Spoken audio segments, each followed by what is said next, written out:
प्राकृतिक सौंदर्य भरा कोरापुटे रही अनेक शैवपीठ से अन्यतम लक्ष्मीपुर ब्लॉक खजुरीपुट गाँ पहाड़ भितर थिबा शैवपीठ गुंफा भितर 4 फुट्रु अधिक उच्चतार शिवलिंग कहीं केउ कालरू एठारे पूजा पाउछंती महादेव पूजार्चना करी प्रभुଙ୍କ आशीर्वाद भिक्षापाई शह शह भक्तों भिड़ लगुच किंतु आज जाए पीठटीर विकास दिगरे कौनसी पदक्षेप ग्रहण करा जाय नाही।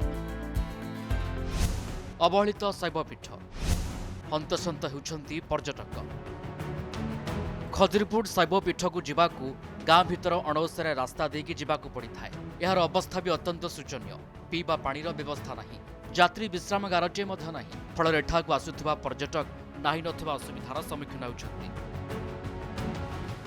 एठी हमें कोरापुट डिस्ट्रिक्ट आसीचु बहुत माने प्रकृतिर सौंदर्य देखिया पे तो एठी 4-5 दिन रहिबो। हमें शीत छुट्टी एठी मनेबा पे का आसीचु तो आज आमे बाहरिलु सकाळे जाइथिलु कुटुणी पदर सेठी सहस्र शिवलिंग देखिलु बहुत सुंदर लागिला। तो एठी हमें खजुरीपुट आसीचु। खजुरीपुट मध्ये गुंफा भीतर एक शैवपीठ आ बहुत शांत परिवेश एटा तो प्रकृतिर बाहरी छी। कोरापुट आमे काली आसी पहुंची गुप्तेश्वर जाइथिलु डुडुमा जलप्रपात जाइथिलु बहुत सुंदर जगह। कोरापुट एमतिर भी नेचर पई जणा सुना बाकी जगहटा बहुत शुणी थी यूट्यूब रे और रील्स रे तो आसिक देखिली बहुत ही बढ़िया जगह बहुत अंडररेटेड प्लेस बट बहुत ही बढ़िया काम लगुच प्लेसटा ठाकुर जगह जेतु भल ही लगे।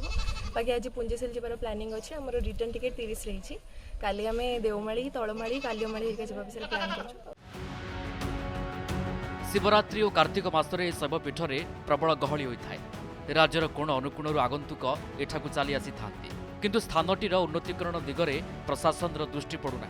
चलित वर्ष पर्व माध्यम लुकायित शैवपीठ कुटिनीपदर गाँवर सहस्र शिवलिंगर प्रचार प्रसार कर खजुरीपुटे शैवपीठर विकास प्रति गुरुत्व देवाकू दाबी होछि। शैवपीठ लोकलोचन को आसीपारि ना जेहेतु प्रशासनिक किसी अवहेला रही जाइए रास्ताघाट कम्युनिकेशन ना लोक भी जापारना किंतु प्रकृत में मुझे आपण मीडिया माध्यम मुझे थरे आसतु आपण ये गुंफा को आसतु गुंफा भीतर जो शैवपीठ से प्रकृति सहित से बाहरी थरे देखु आपण निश्चय मन लाखी ये आपण भी गुप्तेश्वर परिका ये अनुभव करें।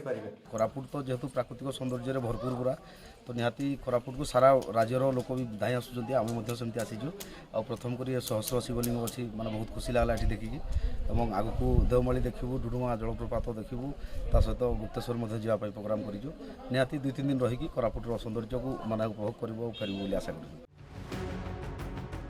कथार अच्छी जहाँ नहीं ओडिशा रे ताहा रही कोरापुट रे तेबे जिला प्रशासन पर्यटकों निमंते अधिकरु अधिक सुविधा करिपारिले ए अपंच अंचल विकास सेवा सहित कोरापुट भारत पर्यटन मानचित्र रे स्वतंत्र स्थान अधिकार करिपारिबो। एई शैवपीठटी एक पहाड़र गुंफा मध्य रही जाइथिबा बेले एठी कार्तिक मास एवं शिवरात्रि दिन प्रबल गहली होता है। रास्ताघाटर समस्या सह किछि पानीय जलर समस्या रही जो पर्यटक एठारे आसवाक इच्छा प्रकट करूना। कोरापुट जिला लक्ष्मीपुर ब्लॉक खजुरीपुटू परमेश्वर साहू, कनक न्यूज।